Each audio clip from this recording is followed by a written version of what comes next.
go again? Oh, no, not again. You've seen it before, haven't you? Dom, how long have we been doing this? Once more unto the breach, dear friends. Again and again and again until we're both dead.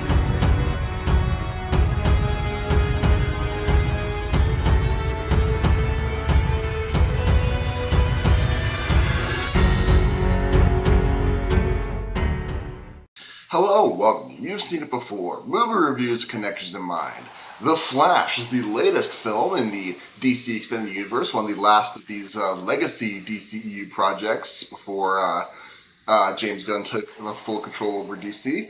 It is directed by Andy Muschietti and stars Ezra Miller as Barry Allen, aka The Flash, who, having been distraught over the last appeal of his father over the wrongful conviction over the death of his mother, Barry Allen then goes so fast that he breaks the multiverse and finds himself in an alternate reality where there are no metahumans and General Zod is bearing down on Earth. Can he in fact save the day?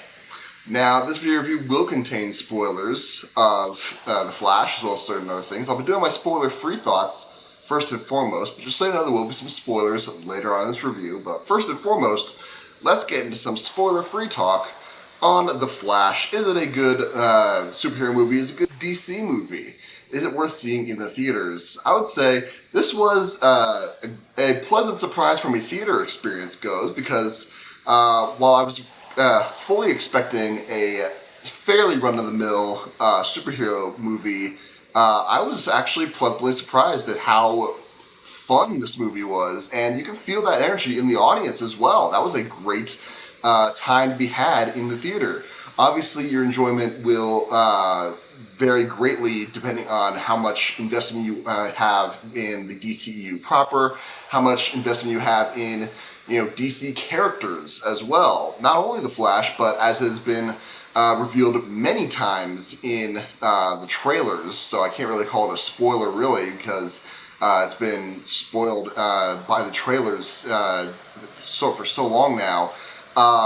This is also sort of a Batman movie in a sense, because we see once again for the first time in live action since 1992, I believe, Michael Keaton has returned as Batman. And, if you're a huge Batman fan, you're going to have a lot to enjoy about this movie. If you're a fan of other DC film characters and are very know in depth about the history of these other characters, then you're going to have a lot of fun with that as well. That's fine, but that's also kind of a problem, because I feel like The Flash kind of has the same issue as maybe I guess the most direct comparison to be made here would be the Hulk in Marvel, where it seems like The Flash can't carry his own movie, and that's a shame, because there's a fairly straightforward problem here where Barry Allen, his mother was killed, his father was sent to prison for that murder, even though Barry knows that he's innocent, and he thinks that he can go back in time to fix that issue and even maybe bring his mother back. We've seen this crop up a bunch of different times throughout film history, but that should have been enough. And it's okay to rope in alternate Batman and all that. That's fine. He can help out. But all these other characters, they have Batman in particular tends to overshadow Barry, and even also in the trailers, the Prime Universe, I guess we'll call it. Barry Allen runs into his alternate self, and it seems like his story. It seems like he tends to top himself in a way, so there's like parallel character development of the same character, if that makes sense, and that should have been enough to carry the movie. And with Batman thrown in there, that's great. But then this movie has to go a little bit too far, and it also has a bad habit of squeezing out what could have been even more amazing things. So I feel like a lot of people are probably going to point out that, again, in the trailers we see newcomer Sasha Cal, I believe, I don't know how to pronounce that last name. She is the new Kara Zor-El, aka Supergirl, and she could have been an amazing new addition to the DCEU, even though the DCEU as we know it is going to be ending. She could have had a great character arc and had played a huge role into this. She gets virtually nothing to do character growth in this movie. She kind of gets squeezed, get pushed out onto the side by everyone going, "Ooh, it's Batman again." It's like, come on. I mean, yes, I like Batman. I like, we all like Batman. Let's, make some room for the new people here, all right? And that's just such a shame. And I feel like they tried to make her another character who should have gotten some great growth associated with this, but you get maybe 3 lines that denote some sort of growth, and that's it. I mean, she's not even in the movie for very long, and that's such a shame. So, I mean, yes, there's sort of a problem where it's sort of a different kind of problem, but related to what a lot of the criticisms were levied against Thor Ragnarok. Yes, there's a lot of fun moments in here, but the fun moments tend to push out, they don't give enough room to breathe for the more serious moments, the more serious development that could be had. And I feel like that's what a lot of people are going to be saying here as well. I will say there are cameos galore in this, and like I said, it feels like you have to keep asking yourself the questions like, this is a Flash movie, right? Flash is the main character, right? And, too many times it feels like a Michael Keaton Batman movie again, or, another character's movie, or something, hardly anything except, Barry.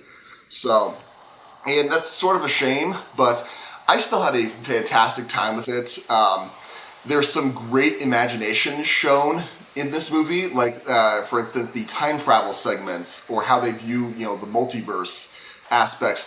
These are some of the more creative interpretations of the multiverse that I've seen, and we've been getting a lot of multiverse things lately, and we've also seen a lot of time travel movies in the past. This, I feel like, is probably one of the more unique interpretations of that, at least as far as I've seen. And, you could show me a screen grab of, those scenes, and I'll instantly recognize that is the Flash. So, you're doing something right if that's the reaction you get, I feel. But overall, fun movie, and there's definitely a lot to love, especially if you're a, DC fan, in going back, even to the 60s.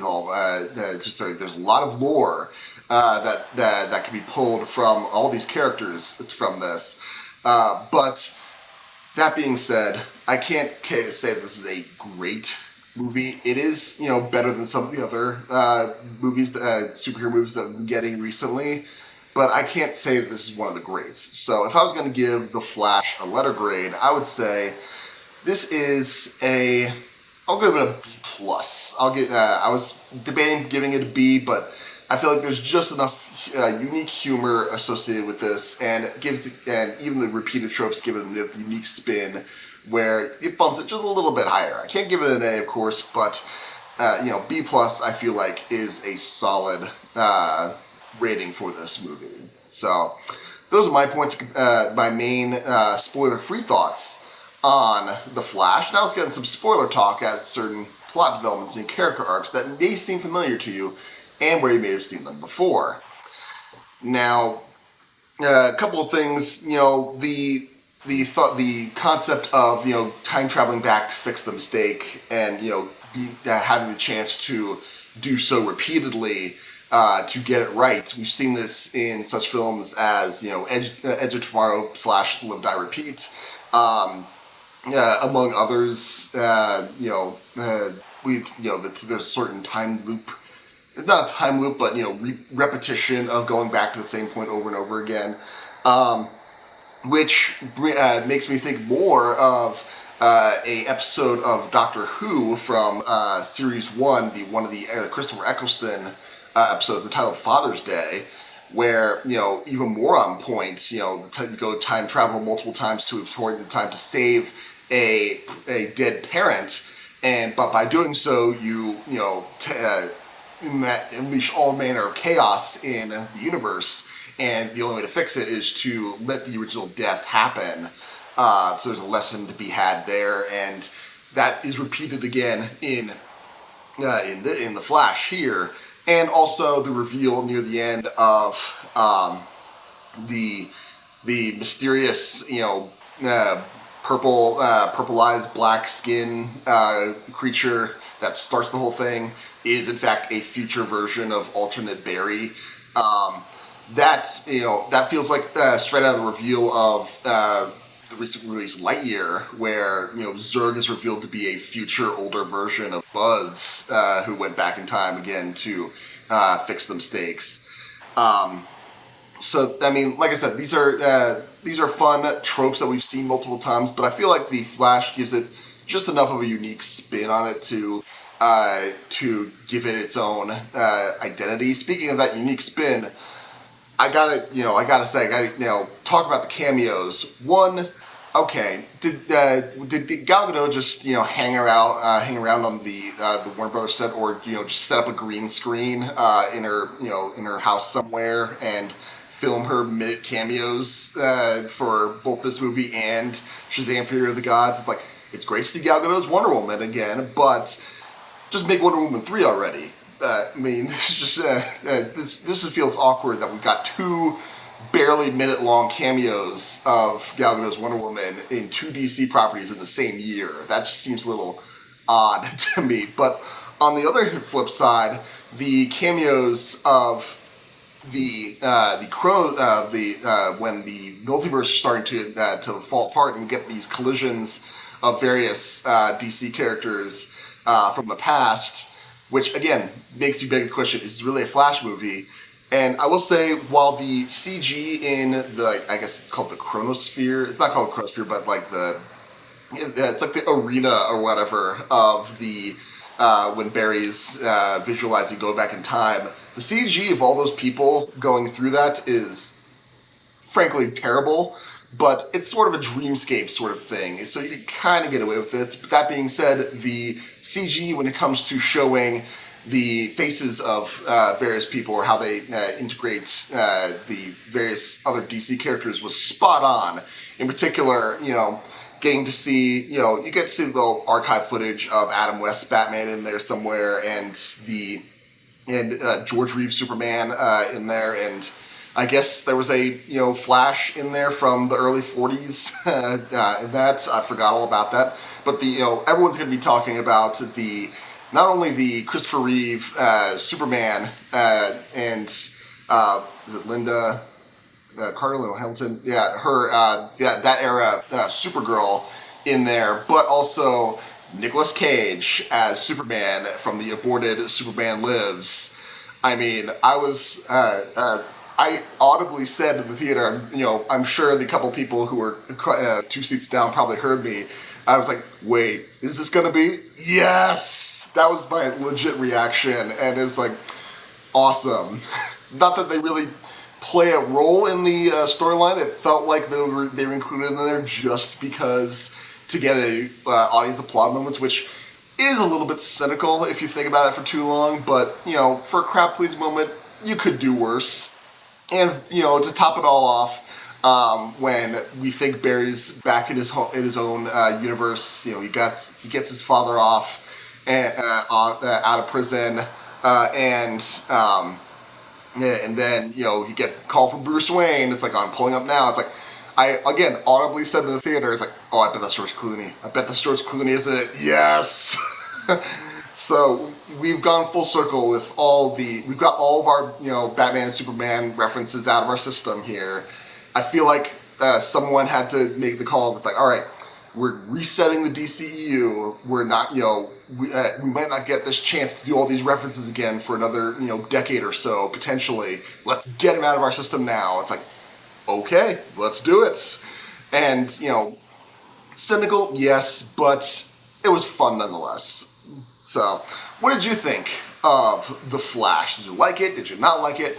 What about my analysis? Do you agree, disagree? Did I miss something? Let me know in the comments down below. Thank you so much for watching. I appreciate whatever audience I can get. Be sure to look for my next movie review, which, if the schedule holds, should be for Indiana Jones and the Dial of Destiny. And if you like this video or any other video on my channel, please give me a like, share, and especially subscribe. I would very much appreciate it. Again, thank you so much for watching, but just remember, there is nothing new under the sun.